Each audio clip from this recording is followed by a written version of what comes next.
Hello बच्चों की हालचाल। मस्त ना। चलो, रिलेशन के ही कुछ और हम आगे बढ़ते हैं रिलेशन में ही, ठीक है ना। मैंने पिछले वीडियो में आपको बताया था what is relation, types of relation और कुछ इंपॉर्टेंट टाइप ऑफ रिलेशन के जो एग्जाम्पल्स थे वो मैंने बताया था, जिसमें मैंने बताया था आपको पैरेलल स्ट्रेट लाइन का रिलेशन, परपेंडिकुलर स्ट्रेट लाइन का रिलेशन, कंग्रुएंट ट्रायंगल का रिलेशन, सिमिलर ट्रायंगल का रिलेशन, ब्रदर का रिलेशन, फादर का रिलेशन एंड वाइफ का रिलेशन। ये हम लोगों ने पिछले वीडियो में देखा था, ठीक है ना। कुछ और पॉपुलर रिलेशन के बारे में हम देख लें, ठीक है ना। कुछ और पॉपुलर रिलेशन हम लोग देखते हैं, और वो रिलेशन क्या है, रिफ्लेक्सिव है, सिमेट्रिक है, ट्रांजिटिव है, इक्विवेलेंट है, क्या है, उसके बारे में हम लोग अभी डिस्कस कर लेते हैं, ठीक है ना। तो स्टार्ट करते हैं और देखते हैं। आपका सबसे पहला रिलेशन है वास्तविक संख्याओं पर बराबर का संबंध। यह है इक्वल टू का संबंध, ठीक है। किस चीज का बराबर का संबंध, क्या होगा, स्वतुल्य होगा, सम्मित होगा, संक्रामक होगा और तुल्यता होगा। ये तीनों होगा, अब चारों होगा, तीनों होगा तो चारों होगा, तीनों होगा चारों होगा, मतलब स्वतुल्य है, सम्मित है, संक्रामक है। ये तीनों हुआ तो चौथा जरूर होगा, क्योंकि मैंने आपको डेफिनेशन बताया था what is the definition of equivalent relation? The relation which is reflexive, symmetric and transitive, all of three is called equivalent relation. Now क्यों, कैसे, किस लिए, इसके लिए हम थोड़ा यहां देख लेते हैं। मान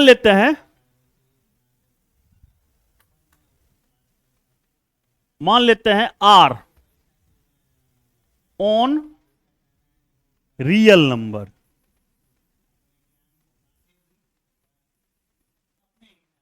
मतलब वास्तविक संख्याओं पर संबंध R equal to A B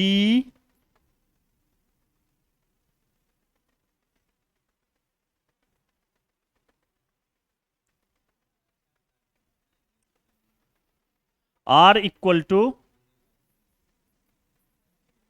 AB such that A equal to B where A and B belongs to R।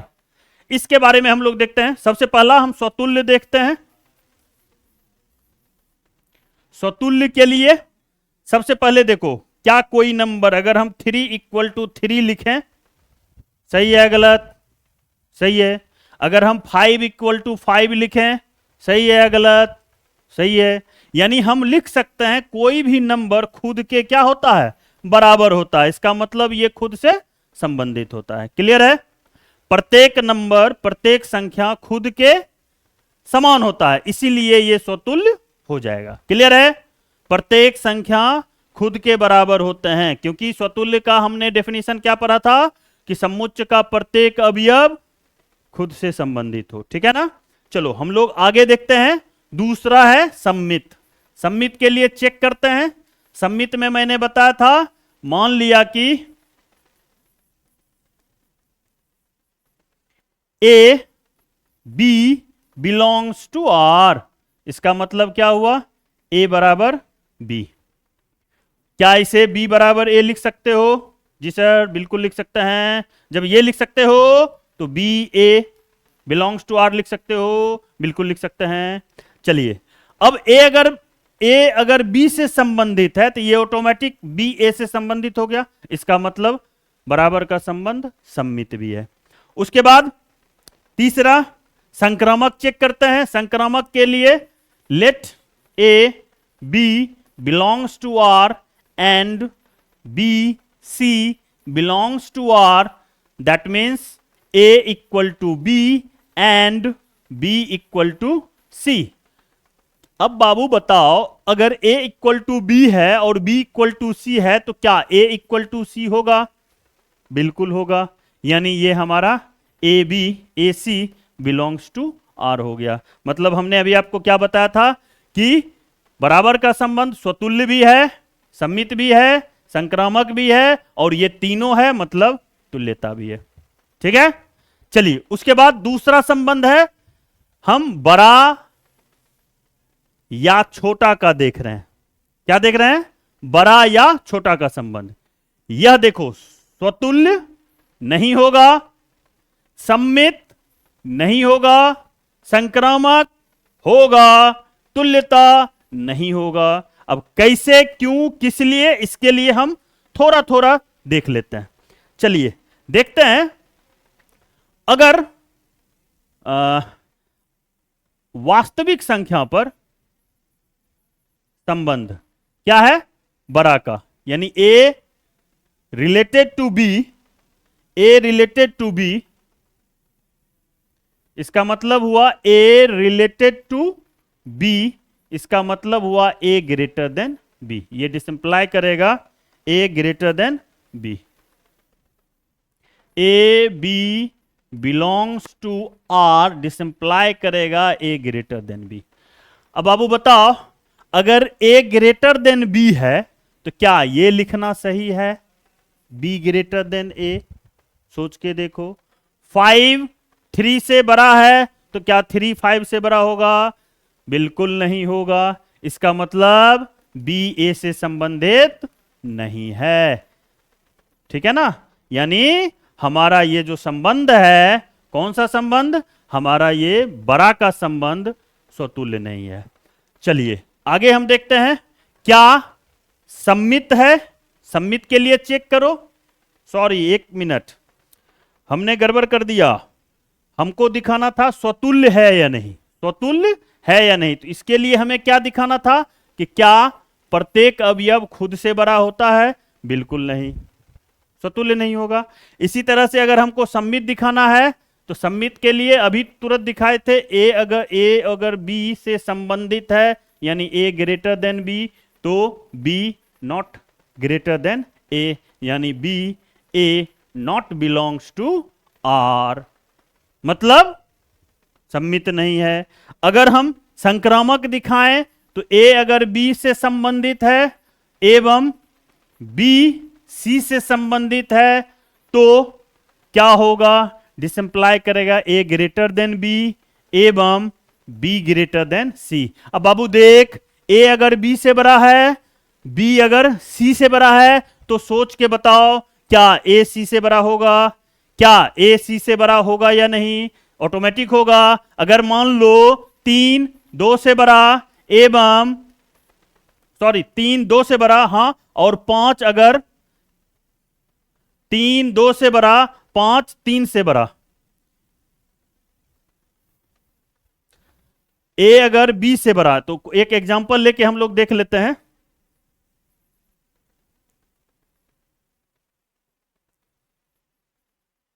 एक एग्जांपल लेके देखो, a b से बड़ा, 3 greater than 2 and 2 greater than 1, तो क्या 3 ग्रेटर देन 1 होगा? बिल्कुल होगा। यानी कहने का मतलब यह है कि इसे हम डिसिंप्लाई करके a ग्रेटर देन c लिख सकते हैं। अगर ऐसा होता है तो a का संबंध c से होगा, और संक्रामक की परिभाषा हम लोग जानते हैं कि अगर a का संबंध b से, b का संबंध c से, तो a का संबंध अवश्य ही c से होगा। यानी हमारा जो संबंध है वो संक्रामक भी होगा। नेक्स्ट हम लोग देखते हैं, संक्रामक होगा। अब चूंकि स्वतुल्य नहीं है, सम्मित नहीं है, तो तुल्यता भी नहीं होगा। आइए, ठीक उसी तरह से अब ये हम देखते हैं, ये स्वतुल्य होगा, सम्मित नहीं होगा, संक्रामक होगा, परंतु तुल्यता नहीं होगा। आप चेक करके देख लीजिएगा, कोई दिक्कत नहीं होगा, इसको भी आराम से देखिएगा।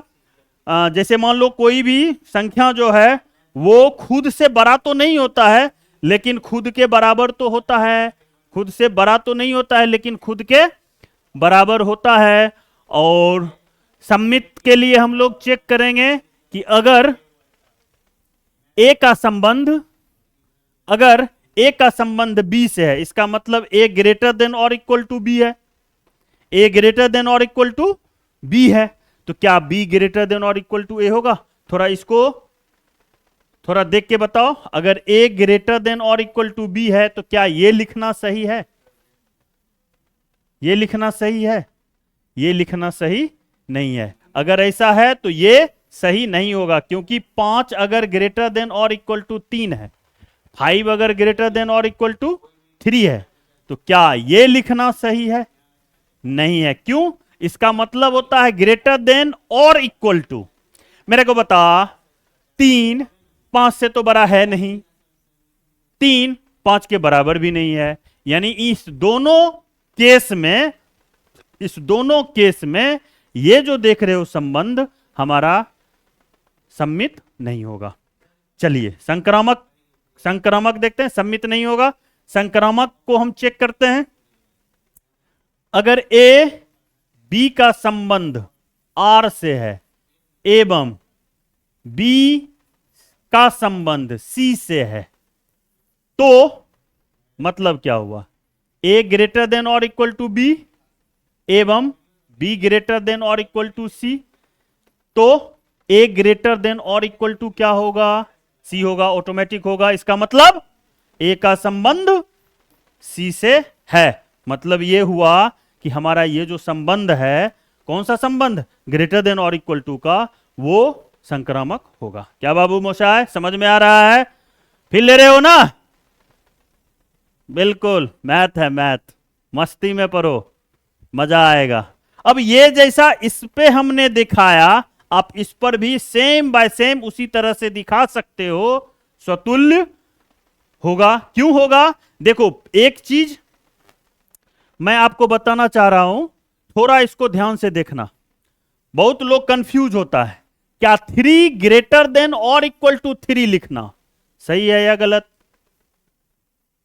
बताओ बच्चा, सही है या गलत? सही है या गलत? ये सही है, लेकिन बहुत सारे बच्चे इसको गलत समझते हैं। क्यों? बच्चे के दिमाग में आता है कि 3 3 से बड़ा कैसे होगा? अबे गधे, इसका मतलब यह होता है बड़ा या बराबर। अगर बड़ा नहीं है तो क्या होगा? बराबर होगा। बड़ा होगा या बराबर होगा। अगर बड़ा नहीं है तो बराबर है। इसका मतलब यह लिखना सही है। इसीलिए ये मैं इसलिए बताना चाह रहा था क्योंकि यहां पर भी इक्वल टू का साइन है, तो प्रत्येक संख्या खुद के बराबर होते हैं। छोटा नहीं होता है, उससे क्या मतलब है? बराबर तो हो रहा है, इसीलिए तो यहां और लगा हुआ है ना। इसका मतलब यह स्वतुल्य होगा, सम्मित नहीं होगा। क्योंकि सम्मित इसलिए नहीं होगा कि हम इसको 3 अगर हम ग्रेटर देन और इक्वल टू 2 लिखे हैं, तो इसको हम ऐसा नहीं लिख सकते हैं 2 ग्रेटर देन और इक्वल टू 3, क्योंकि दोनों में से कोई काम नहीं कर रहा है, ना ही बड़ा है और ना ही बराबर है। इसीलिए हमने यहां बताया था आपको, ग्रेटर देन वाला में यह सम्मित नहीं है। ठीक उसी प्रकार लेस देन और इक्वल टू में भी यह सम्मित नहीं है। संक्रामक चेक करके देखो, तुम्हारे हाथ में, चेक करो। अगर ए लेस देन और इक्वल टू बी है एंड बी लेस देन और इक्वल टू सी है, तो ऑटोमेटिक ये ए लेस देन और इक्वल टू सी होगा। बिल्कुल, इसका मतलब ए का संबंध सी से है, यानी हमारा ये जो आया ये हमारा संक्रामक भी होगा। अब बाबू बताओ, क्या ये तुल्यता होगा? सोच के बताओ। तुल्यता का संबंध जो स्वतुल्य, सम्मित और संक्रामक तीनों हो, तो ये तो तुल्यता नहीं होगा। आइए, पूर्णांकों पर विभाज्यता का संबंध स्वतुल्य पर हम देखते हैं कि क्या 3 3 से विभाज्य है? सवाल करो। 3 3 से विभाज्य है? जी सर बिल्कुल है। 5 5 से विभाज्य है। 7 7 से विभाज्य है। मतलब क्या? प्रत्येक संख्या खुद से विभाज्य होते, खुद के विभाज्य होते हैं। इसका मतलब यह हुआ कि प्रत्येक संख्या का संबंध खुद से है। अब यही देखो सम्मित के लिए, एक सीधा सा एग्जांपल देते हैं। 4 2 से विभाज्य है, इसका मतलब 4 का संबंध 2 से है। अब सोचो, क्या 2 4 से विभाज्य है? उल्टा करके देख ले, सोचो, क्या अगर 4 में 2 से भाग लग रहा है, भाग लगना मतलब शेषफल शून्य होना, ठीक है, और भागफल पूर्णांक होना, क्या 2 में 4 से भाग लगेगा? बिल्कुल नहीं लगेगा, यानी ये हमारा सम्मित नहीं होगा। अब संक्रामक को चेक करते हैं। संक्रामक के लिए सोचो, 10 2 से विभाज्य है, यानी 10 का संबंध 2 से है। 10 is divisible by 2 and 2 is divisible by 1। तो आपको पता है कि ऑटोमेटिक ये 10 is divisible by 1 होगा। अरे सर 1 वाला एग्जांपल काहे लिए? ये तो सबके लिए हो जाता है। चलो दूसरा लेके देख लेते हैं। देखते हैं, 30 divisible by 15 and 15 divisible by 3। तो क्या ये कह सकते हो कि 30 3 से डिविजिबल है? बिल्कुल डिविजिबल है। डिविजिबल मतलब विभाज्य होना। 30 में 15 से भाग लग रहा है, 15 में 3 से भाग लग रहा है, तो क्या 30 में 3 से भाग लग रहा है? बिल्कुल लग रहा है। इसका मतलब यह हमारा क्या होगा? संक्रामक होगा। अब बताओ बाबू, 2 गो है, 1 गो न है, तो तुल्यता नहीं होगा। इसी तरह से ये जो हम देख रहे हैं पूर्णांकों पर a माइनस बी के 4 से विभाज्य होने का संबंध जो है वो क्या क्या होगा? स्वतुल्य होगा। क्यों होगा स्वतुल्य? स्वतुल्य इसलिए होगा क्योंकि a में 1 को घटाएंगे तो 0 मिलेगा, और 0 में 4 से भाग लगता है नहीं? 0/4 equal to 0।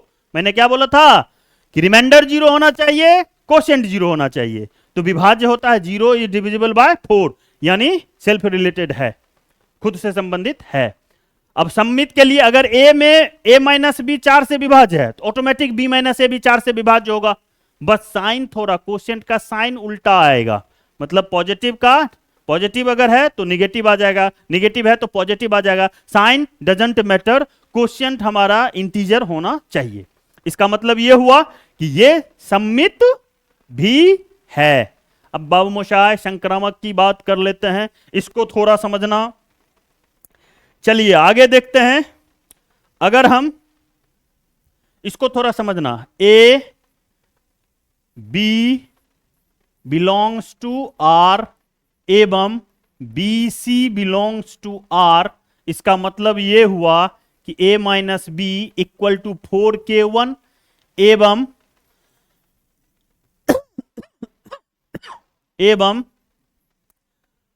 b minus C equal to 4k2।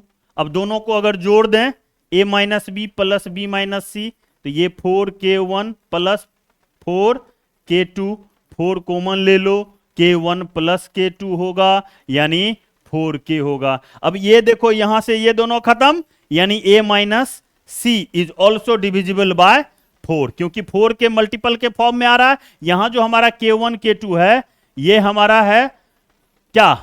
Belongs to, दोनों जो है ये हमारा होगा ये दोनों हमारा होगा इंटीजर, बिलोंग्स टू z। तो यहां भी 2 इंटीजर को जोड़ेंगे तो ऑटोमेटिक एक इंटीजर मिलेगा, के भी हमारा बिलोंग्स टू z हो गया। इसका मतलब बाबू देखो तो क्या दिख रहा है कि ये संक्रामक भी होगा। अब देखो ये तीनों हो रहा है स्वतुल्य सम्मित संक्रामक, तो ये हमारा क्या देगा? तुल्यता भी देगा। तब बाबू जो लड़ा नहीं वो जीता क्या? इसीलिए लड़ो। मैथमेटिक्स आपको फाइटर बनाता है, ठीक है ना? मैथमेटिक्स में जितना इन्वॉल्व रहोगे उतना ज्यादा शक्तिशाली बनोगे। भविष्य निर्भर करता है कि आप मैथ कितना बेहतर पढ़ रहे हो, क्योंकि मैथ वाले स्टूडेंट लड़ाकू होते हैं, वो परिस्थितियों से लड़ते हैं, ठीक है ना? तो बाय बाय, सी यू। गुरु दक्षिणा देते रहना, सब्सक्राइब करते रहो, ठीक है ना, लाइक करते रहो, शेयर करते रहो। बस आज बार इतना ही, बाकी हम लोग मिलते हैं अगले वीडियो में।